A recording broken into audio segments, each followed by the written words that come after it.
Շնորհակալություն, ես շնորհակալություն եմ հայտնում եւ բոլոր ելույթ ունեցողներին, ոչ միայն կազմակերպիչներին, որովհետեւ ես ընդհանրապես սիրում եմ ոչ առաջիններից լինեմ խոսալ, որովհետև համոզված եմ, որ այն մտքերը, որ ինձ հուզում են, արտահայտվելու են շատ-շատերի կողմից, լսարանը բավականին պատրաստված է, գրագետ է, ես դրա համար կսկսեմ մի երկու բան ասեմ, որ անմիջապես վերաբերվում է այսօրվա մեր թեմային, նախ եւ առաջ դա աննախադեպ չէ, որ այս իշխանությունները գործում են այսպես Եվ ինքնախոստովանությամբ հանդես եկած առաջնորդը,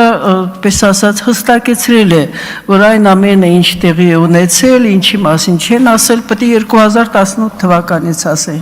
Այսինքն դրանք եկել են դրա համար եւ շատ անշեղորեն իրականացնում են բավականին հմուտ արտաքին կառավարման ներքո այդ քաղաքական ամենամուտ տեխնոլոգիաներով իրականացնում են այդ քաղաքականությունը։ Անշուշտ ես եմ միանում կոչերին ազատություն մեր բոլոր քաղբանտարկյալներին, ինչպես Ադրբեջանում, այդպես էլ Հայաստանում, արդյոք դա պատահական է, ոչ։ Այնտեղ, որտեղ չի հասնում Ադրբեջանի ձեռքը, անմիջապես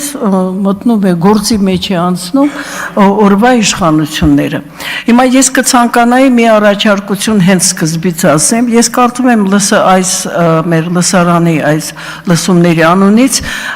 արժե հայտնել, անվստահություն հայտնել գլխավոր դատախազին։ Դա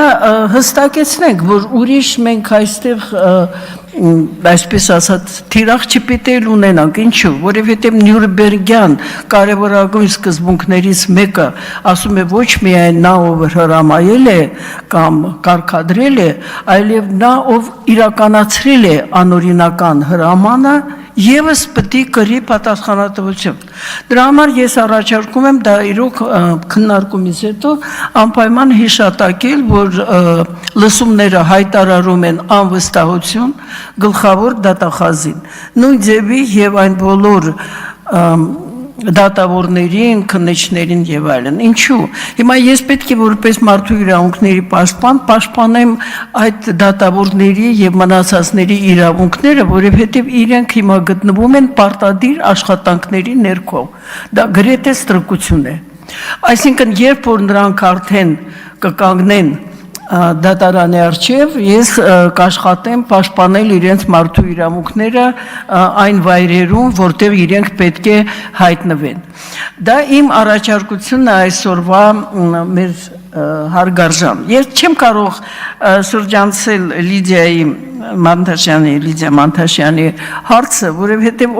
ովքեր մի անգամ գոնե կամ տեսել են, կամ շփվել են այդ անձնավորության հետ հասկանում են, թե այդ ինչ քաղաքական անմեղսունակությամբ պետք է տարապեն նրանք,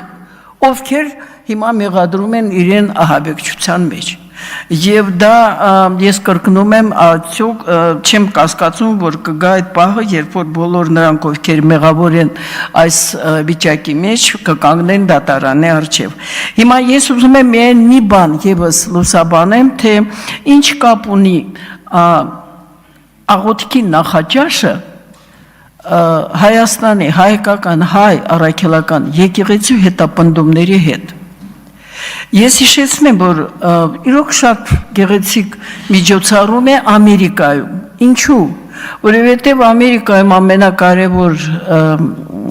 այսպես դավանանքներից մեկը դա պրոտեստանտ է, ոնց է, բրոնքաններն են, որոնց մեջ ըստ Փյու հետազոտական կենտրոնի 3000-ից ավել դավանանքներ կան։ Եվ այդ նախաճաշը ունի շատ հստակ նպատակ։ Բոլորը, ովքեր որ տարբեր այդպես դավանանքների են, Նյու Յորքի մի փողոցում ասեցին ինձ 200 տարբեր եկեղեցիներ կան։ Եվ դա պլուրալիզմի հաղթանակ են համարում Ամերիկայում, իսեր Աստծո, հարգենք բոլորին։ Բայց այդ նախաճաշը Հայաստանում կազմակերպել են հասարակական, կրոնական կազմակերպություններ եւ հստակ հնչել է այդտեղ վարչապետի պաշտոնը զբաղեցնող անձի հայտարարությունը, որ հայտարարում եք, որ Հայաստանը դա կրոնական ազատության եւ պլուրալիզմի պետություն է։ Այսինքն քայքայումը դա ոչ միայն ուղղակի գնում է մի ուղղությամբ, այլև հրավիրվում են ամենատարբեր, այդ թվում եւ քայքայիչ աղանդների ներկայացուցիչները։ Այսքանը, շնորհակալություն։ Շնորհակալ եմ, Տիկին Ալավերդյան։ Խոսքը